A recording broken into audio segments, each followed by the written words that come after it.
The thing is, with Call of Duty Ghost campaign, it is probably the most made fun of and memed Call of Duty campaign in all time history. We have the dog meme, we have the dad, we have all these really corny quotes and writing. I'm not gonna hold you guys. The writing in this game is pretty atrocious. Maybe the worst in the whole franchise. It honestly gives you the vibes that it was written by a very amateur writer or it was written by a 2-year-old. It could be either one. You can really easily get them misconstrued. They would be similar writing, honestly. There's so many bad parts in this game. But one thing that I really appreciate from the campaign that I think everybody else should too is the divergence from the typical Modern Warfare series. They tried something different. They tried something new in this game. And I thought it was actually a pretty good idea. Call of Duty Ghosts, secret undercover soldiers fighting against the Federation. It's a cool idea, cool concept. There is a lot of cool missions in this game. You're fighting on the space station, you're fighting in jungles, you're fighting on the rooftops during New Year's Eve with the fireworks everywhere. A lot of cool missions, a lot of cool scenery. One thing I can say good about this campaign is they try to do something different with the story instead of just a typical get in the war, boy. It's more like a father and son family kind of army kind of thing. It's weird. It's really a weird concept, but they almost pull it off. Whoever did the writing really fucked this campaign up, like for everybody. This campaign's been memed. It's going to be a meme till last Call of Duty ever comes out. It had potential, Like I said, some of the missions were decent. Some of them were actually fun. There's a mission where you're in a skyscraper with strobe lights and you break in the rooms and shoot everybody with the strobe lights when it's pitch black. That is one of the coolest missions I've ever played.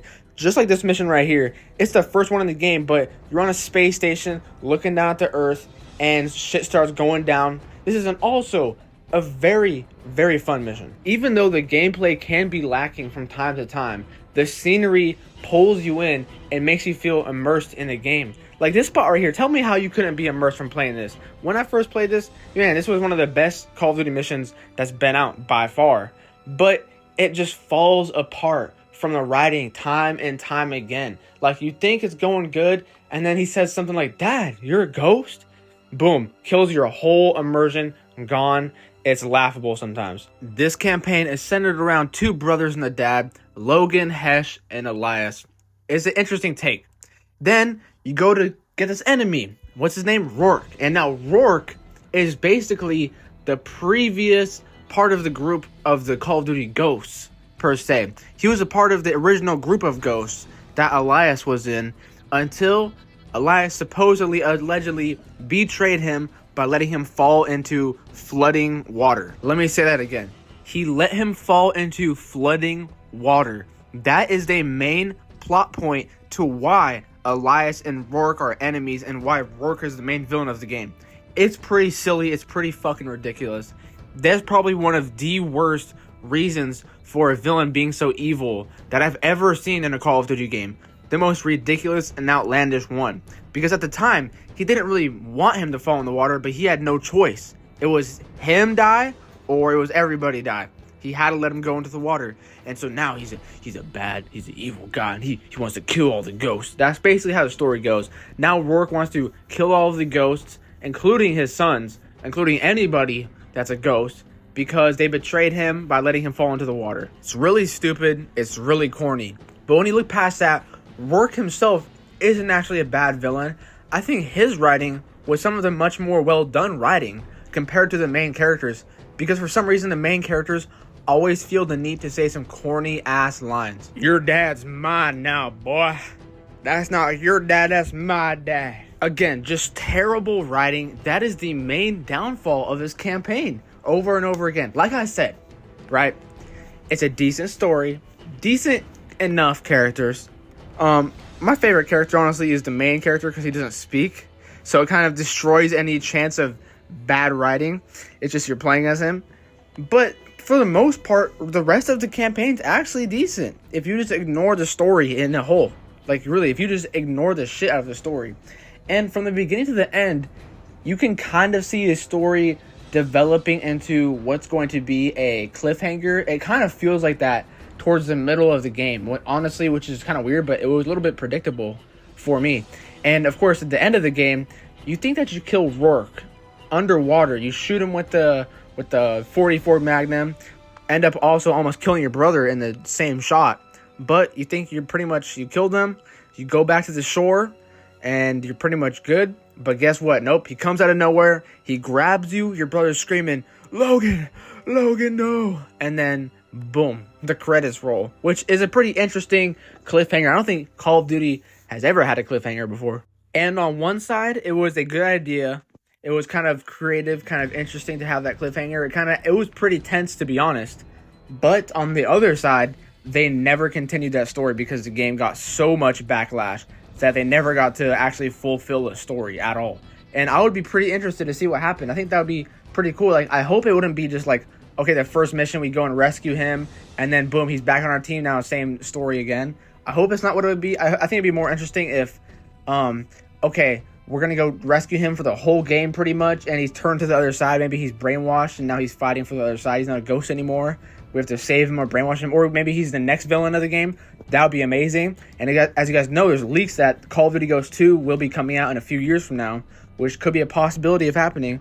We're just going to have to see and find out. But so far, out of all this that I said, the story and the campaign in Call of Duty Ghosts, while it's underwhelming in the writing, it does succeed exponentially in the gameplay and the missions. The missions, just in a whole of like what you have to do and how you do it and stuff like that, I think it succeeds. The writing doesn't. So out of a whole, I'm gonna give this campaign a solid 7 out of 10. Actually, it's pretty good. I'm not gonna hold you. It's pretty damn good. If the writing was way better, it could easily be a 9 out of 10. I'm not even joking.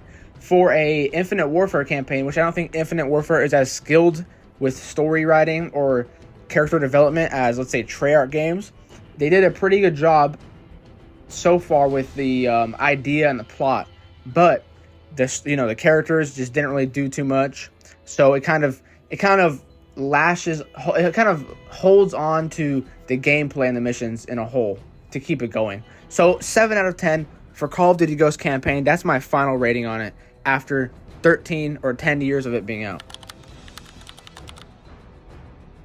Not only was the campaign of Call of Duty Ghosts heavily critiqued, heavily criticized, also was the multiplayer. It was looked at as the worst multiplayer up to this point in Call of Duty in 2013, which by the time this came out, there was around 10 other Call of Duties, maybe 7 or 8 Call of Duties that predecessed to this one.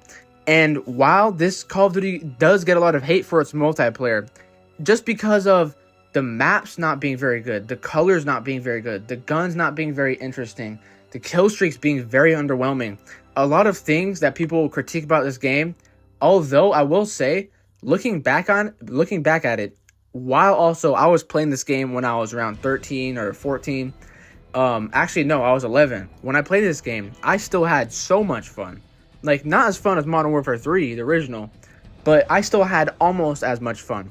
And maybe it was because I was so young that my level of my bar for like quality gameplay was really low because I was so young, or I genuinely enjoyed it. And I actually did genuinely enjoy it. I still play it sometimes, and I still do genuinely enjoy Call of Duty Ghosts multiplayer. There were a few maps on this game that I really did enjoy, including Octane, Tremor, and Strike Zone, which these maps still, honestly, give me nostalgia and make me want to replay them again. And I can't say that a lot about the past, 5 years, 6 years of Call of Duty games, where all the maps have been forgettable and poorly designed. These maps were decently designed and very memorable in some circumstances.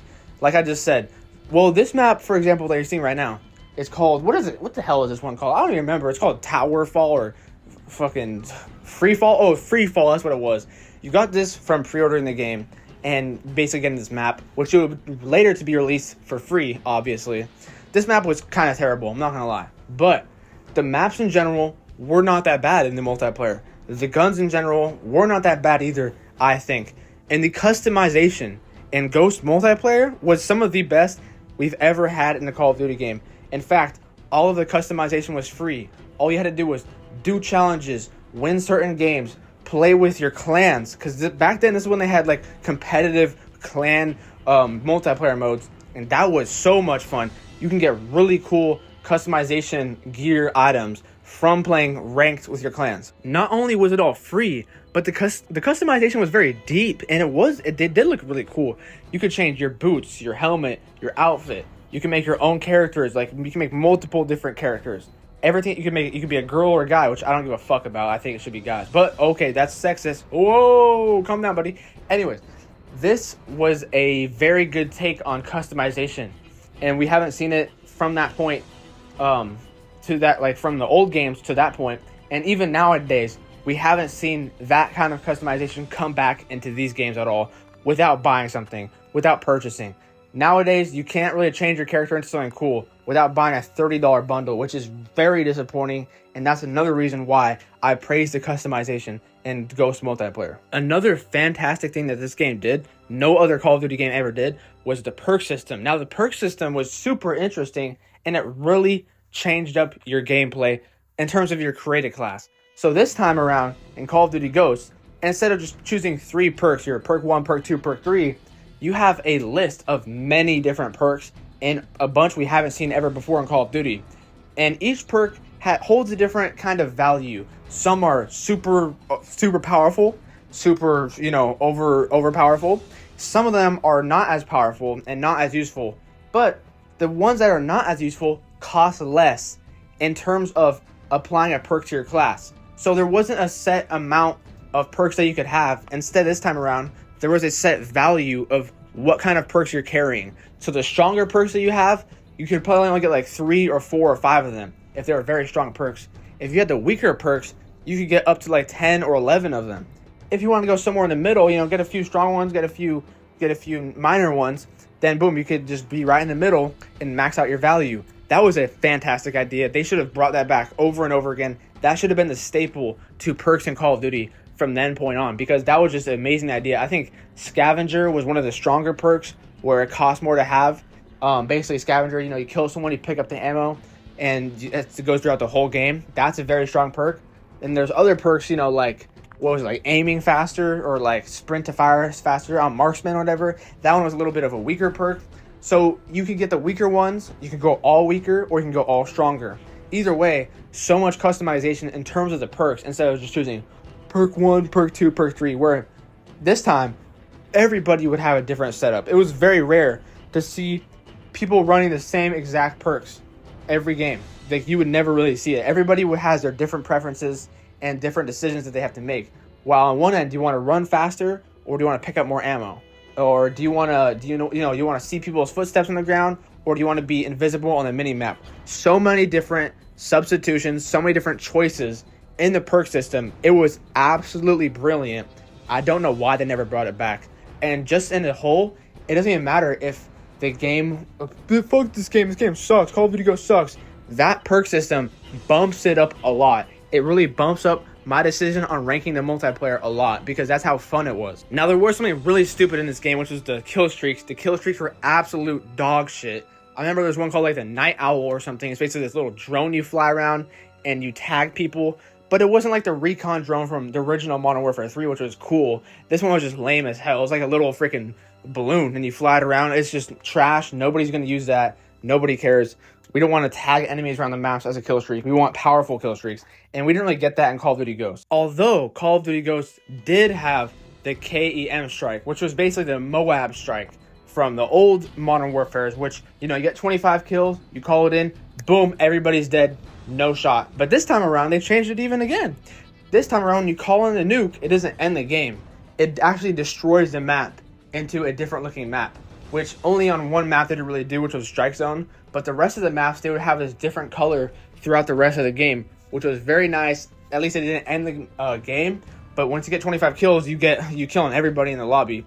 And that just boosts your team up like 6 points, whatever it is, for team deathmatch or whatever. Even the DLC in COD Ghosts was fantastic. I remember this one map, I think it's called Fog. Not sure, can't really remember. But there's this one map in the first DLC pack called Fog, and you run around, and it's a really cool, like, swampy, foggy, scary kind of map. But they had this slasher game mode where someone's playing as a slasher and they get to run around and stab everybody. And just that kind of fun that they were having, with COD back then was amazing. Like, they were really putting a lot of fun stuff into the game. The DLC really hit pretty good in COD Ghost, I'm not going to lie. Of course, the main criticism about multiplayer for this game was that it feels slower. The time to kill seems slower. Everything just feels slower. It doesn't feel like Call of Duty as much, which definitely was true, I think.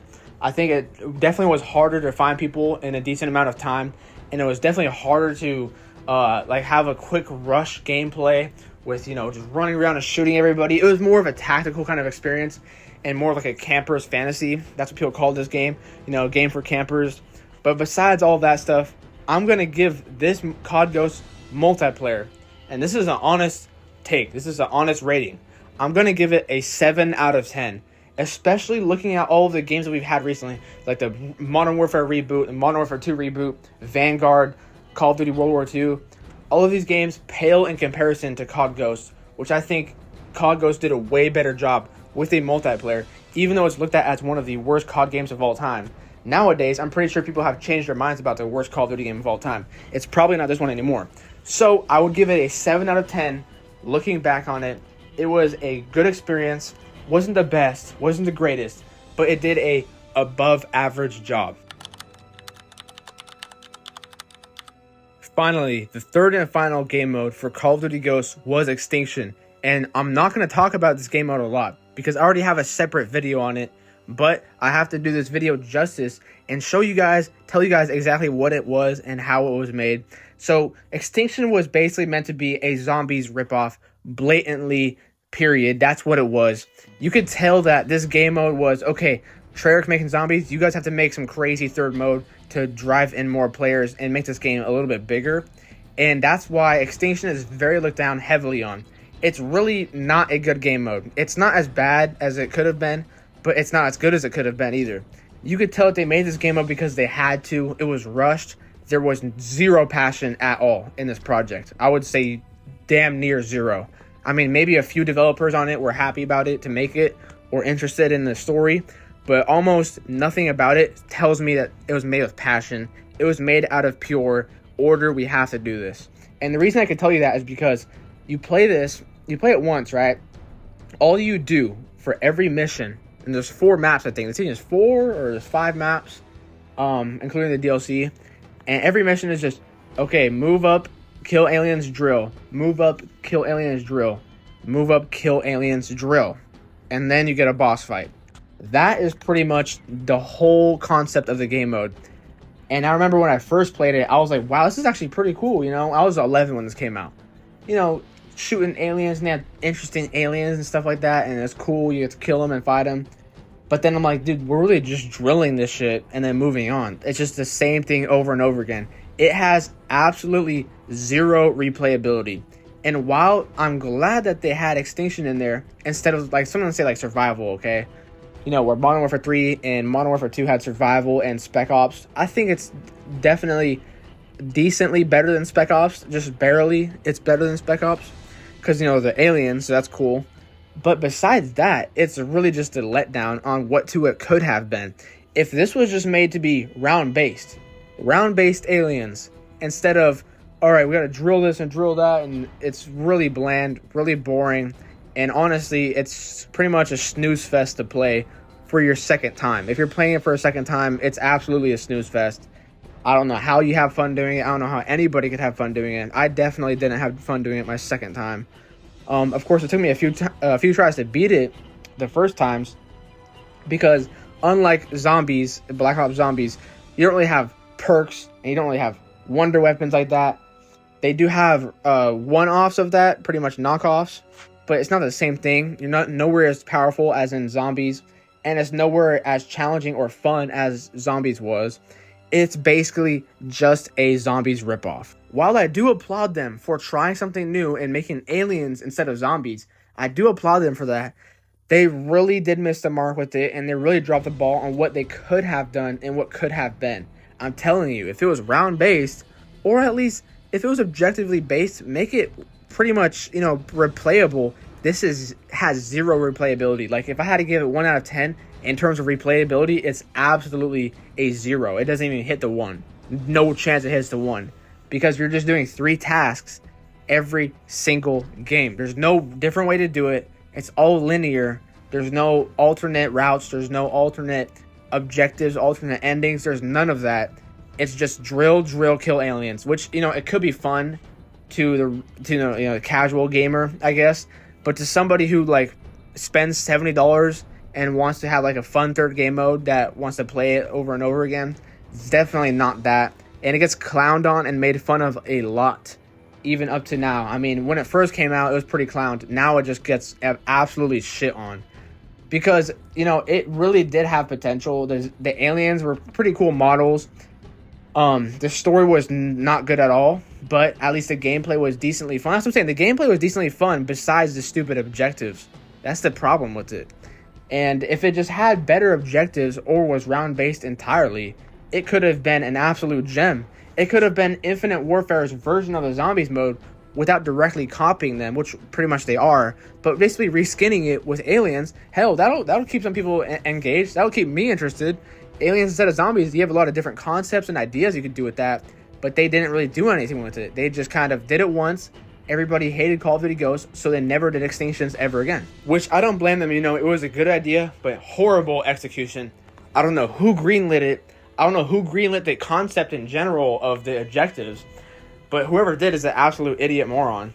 And it should have had some reworking and some, second feedback or something, because this was just not it. Of course, it had potential, like a lot of things do, but it didn't come through. It didn't fall through in the final end of the execution. Overall, Call of Duty Ghost Extinction will get a 3 out of 10.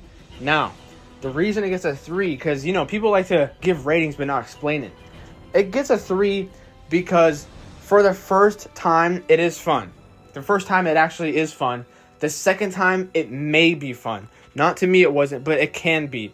And there's a lot of different weapons and things to your disposal. A lot of stuff in your arsenal that you can have to kill the aliens. And there is a cool little wonder weapon too, which they reuse over and over again. But besides that just doesn't have anything going for it. It really doesn't. The other points that it gets is the creativity of aliens. Just incorporating aliens in general into a Call of Duty game, it's going to get a couple points for that. It really is, because it was a cool idea. No Call of Duty game, no one has ever thought that a Call of Duty game would have aliens in it, but this one did. And, we had zombies. This is completely different than zombies. It's really nowhere as good as zombies at all. That's where the points comes from. But the rest of it, I explained it in the video, it's just lacking in so many departments. So final is a 3 out of 10. That is it for my Call of Duty Ghosts review. This game was kind of a gem in the rough a little bit, but it didn't fulfill and it didn't grow into a fruitful, long life that it should have, because reasons that I mentioned in the video. Thanks guys for watching. I'll see you guys later.